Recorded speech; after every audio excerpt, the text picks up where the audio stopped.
Friends, দেখো আজকে তো আমাদের সবার নিরামিষ। ওই জন্য বাড়িতে সবাই বলছে আলুর চপ খাবে। তাই জন্য আলুটাকে প্রথমে সিদ্ধ করে নিচ্ছি, গোটা আলু, তার সঙ্গে ভাজা মশলা করব। এটাকে রেডি করছি।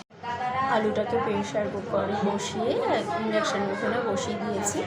আর এই দিকে দেখো আমি দুধ গরম করতে শুরু করে দিয়েছি। ততক্ষণে এই দুধটা গরম হোক, সবার জন্য দুধ গরম দেয়া হবে, দুধ খাবে সবাই।